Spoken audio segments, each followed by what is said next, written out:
Welcome back, guys. Unknown003 here, coming at you with another Killer Instinct character tutorial. And this time we got Aganos here. And yeah, the first big boy and definitely not the last. Like, this dude completely towers over Fulgor, as you can see by this side-by-side comparison.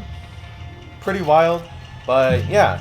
So this is one of the characters where you would actually rely on his armor so that you can you know, basically get away with almost anything that you want, aside from the heavies, which actually go through the armor, believe it or not. But no, like, he can easily like pile up on the rocks here, which is basically his armor pips, you could say, which you could see right here in the bottom right above his shadow meter. And yeah, not only that, he has a lot of like different like ranged abilities and stuff, especially when he pulls out his Peacemaker, which again I'll explain a little later. But in the meantime, yeah, like, avoid this character if you are not a big fan of having like a large hitbox, of course, as you could see with him. But also, if you hate getting counter broken, because most, if not all, his moves are pretty slow, as you can see here. Easily predictable, but again, with the counter breaker mechanics, you could definitely, you know, like, compensate for that if you know your opponent well enough. So yeah, that's basically the gist of it with Aganos so far. So let's get into his normals. So first off, you got the flick move, which is basically light punch. You can press back LP so that you could do like the anti-air version of it, and same thing when crouch medium. Just a simple backhand, which is pretty funny. And yeah, he pretty much does the same thing when crouched. Heavy punch, really good range, and it causes a stagger, so you can combo off of it if it does connect. And crouching heavy punch, this is the anti-air option that he does have. So yeah, there's that. So now we go to light kick, just a quick headbutt. That's really all it is. And yeah, it's basically the exact same thing when he's crouched. Medium, it's sort of a shoulder check, but again, the same thing when crouched. And this one is just a simple two-hit attack if you are up close with them. That's his heavy kick right here. Just a keep away option, or you could just quickly rush in with that and go from there. And his crouching heavy kick is actually an overhead, believe it or not. It's a quick two-hit attack, pretty good, and pretty decent with range as well. Like, not the best, but still pretty good for an overhead attack nonetheless. So let's go into some of his gimmicks here. So first off, let's go ahead and get rid of all these rocks. So to actually replenish on the rocks, it will leave you vulnerable, but all it is back heavy punch. You get one, you actually progressively get slower when obtaining them. And not only that, you are incredibly heavy when you are stacked on all four rocks, as you can see by the difference here. Like, for one, you are definitely a lot more mobile. You could jump around the opponent and stuff. Even a mobility, although you are still pretty slow because of the kind of character that you are at least somewhat mobile compared to this. So when you do have all four bars a meter, you go incredibly slow, as you can see here. And not only that, you can't even jump over the opponent. That's basically the sacrifice that you make for guaranteeing yourself like 4 bars a meter. But hey, you do what you gotta do. So yeah, and that's basically it for that. And his forward heavy kick, I call it the Goomba Stomp. You can basically do it up to 6 times. But again, if you have all 4 of the rocks, they are still gonna come up pretty slow. So you got this. Yeah, so you have about 6 times before the character does flip out. So you could do 3, 4, 5, and then bam. So let's get into his special moves. First off, let's go into what I was basically just showing you guys on accident. So down forward punch. If you do have any rocks available, you could use them, dispose of them. The light will just have the rock kind of like rolling right there, as most rocks would on an incline. So medium punch, that is where the rock kind of gets like the trajectory right there. Decent range. Otherwise, if you don't hit them with that, it'll just roll around anyways. But the heavy punch is actually very slow in startup, but if it does connect, incredibly good in damage, and also with potential damage as well. As you can see right there, like incredibly good. Bam, bam, bam. Yeah, so you're guaranteed at least like 40-50%, which is insane, because it's not even one of the most damaging things that he can do. We'll talk about that later. But yeah, that's basically the gist of it for his projectile attacks. Let's go into the Shadow version actually. So you got this. Fulgore is stuck there. You can finish off with that, for example, which is still pretty cool. And if you do have the wall set up, once you get that set up, oh boy, that's gonna deal out some good damage. But yeah, that's the gist of it for the Shadow. Just launches him up in the air, and even if he does block it, he still has to wait until those rocks are done. Otherwise, he's just gonna be stuck there for like a few seconds. But let's go into the interesting thing about his ender of that. So if you do hit him with the ender of the down forward punch, which is the heavy, you get 3 rocks back, depending on the level of the enders. You can see by the green rectangles right here. And if you do have all 4, he's going to pick up all 4 of them. And it's going to feel like an eternity for the opponent. But you got it all in your arsenal now. Dispose of them however you would like. And just go from there, man. Go to town. So, yeah. His down back punch is going to be sort of this lariat move. He just contorts his body and just does the twist. And if you do hear noise in the background, that's just jets flying. I apologize. But yeah, so nothing really too special about this. Bam, bam, bam, bam. Yeah, that's what the Shadow version looks like. And although he doesn't have like a true damaging ender, this is probably the most damaging one that he can do in terms of enders alone. But yeah, just a hard knockdown. It's a good way of cashing out damage against the opponent.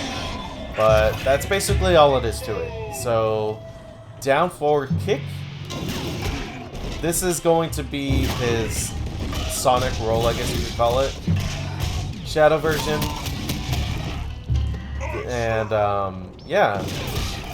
And his ender is basically an exchange ender, which, you know, means he goes to the other side of the character. You know, you guys switch sides. It's really good for when you're trying to get out of the corner. You do hit the opponent with it. Bam. You force them into a corner. Bam. And launches them pretty far back, too, which is pretty wild. So, yeah, let's talk a little bit more about the traits of the Shadow version. So, for one, you could choose to charge it. Just hold the button.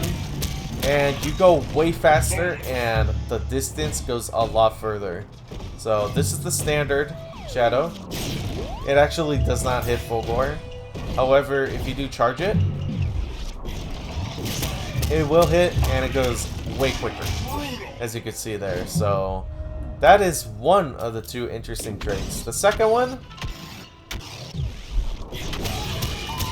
it's a recapture. So you can continue a combo there.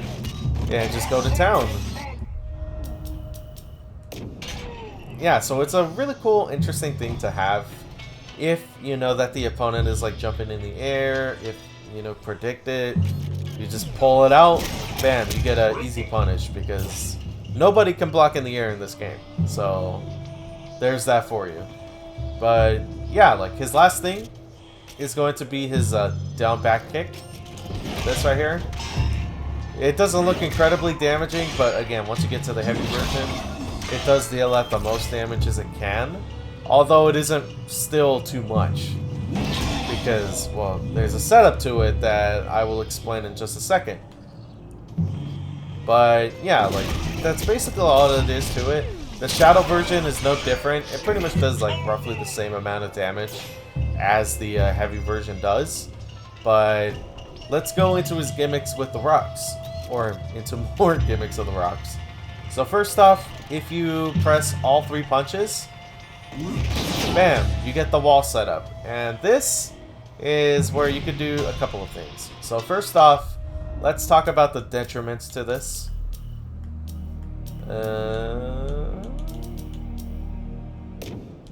Nope, that ain't it. There we go. Okay, so if Aganos gets knocked down, as you can see, the wall kind of starts to crumble a bit. Does it a second time there, and if it does a third time, the rocks will completely shatter and just just be erased from existence from the game. So do be careful with that. But otherwise, even if it does have like 1 hit of health left, it will be enough to still damage the hell out of Fulgore, for example. So yeah, that's where the down back kick kind of comes into play. So you could do that, bam, and it does an incredible amount of damage. So like, even especially in a combo. So let's do just a quick combo, really quick. That is freaking almost 50%, dude, which is wild. But again, you want to carry rocks on you. You want to keep summoning the you want to keep summoning the walls. Be my guest, because you could do more. So I'll just keep showing you guys an example here. There's 3. Oh, did that way too soon. Hold on. Okay, okay. Anyways, I'm trying to show you guys something cool. All right, so there's the first one. Second. Third. And I guess that one got too close. Okay, hold on. Here's 3. And here's 4. And once you get all 4 of those combined, across the screen you get this. Holy hell, that's gotta leave a mark. Almost 90% of damage. You didn't have to do any combos, just a shadow version of the down back kick, and bam, 90%. Like, that is almost instant kill, man. But again, the setup to that is like almost impossible, especially when you do play against some of the you know, like the better opponents and stuff. So be mindful. Otherwise, you can rely on this. Keep your opponent right in front of you. And again, to do the to summon the wall right behind you is just simply back and all 3 punches. And if you decide to do it again, you can actually make it into the Peacemaker, which is the weapon. You got the light punch, medium punch, and heavy punch as like a simple target combo. It will disappear if you do hit all 3 of them. So that's basically its durability. Just 3 simple attacks, and that's it. So yeah, be mindful on how you use it. But again, the range in this is insane. Look at that. Look at that. Very good range. Not bad at all. So let's do another gimmick here. So you could actually choose to throw it, which is hilarious. Just really quick. You can catch your opponents off guard with it, and it does leave them in a stagger state if it does connect. So you could do like this, for example. Combo appropriately and just go from there, which is really cool. But another thing that it can do, let's have the opponent jump real quick, is that if you do hit them in the air, another recapture option. So incredibly good. But yeah, I think aside from that, I mean, obviously I told you guys about this. Picking up rocks constantly, like, still really good. You got this. You got the wall stuff, which is honestly one of my favorite parts about playing as Aganos, because you can terrify your opponents with it. Because if you do hit them with that move, it's gonna hurt a lot. So that's basically the gist of Aganos aside from his instinct. And honestly, his instinct isn't really anything to like go insane about. All it is simply he just summons a Peacemaker. If you do throw it or breaks within like 2 seconds, another one will come in. And then same thing, like you go from there. And that is basically it for Aganos, guys. Hopefully this was easier to understand. There isn't really too much gimmicks from him, aside from, you know, like, you got the roll, you could hold up and actually have like sort of a cross-up option. Yeah, sort of like this. But again, if the opponent blocks, it'll just set you back slightly and you do become punishable. So just be mindful in how you do it. But yeah, in the meantime, guys, tune in next week where we will dive into Hisako, which is arguably one of the best characters to be introduced in this game. But until then, guys, this has been Aganos, and this has been Unknown 003. Thank you guys very much for watching, and I'll see y'all next time. Fight on, everyone.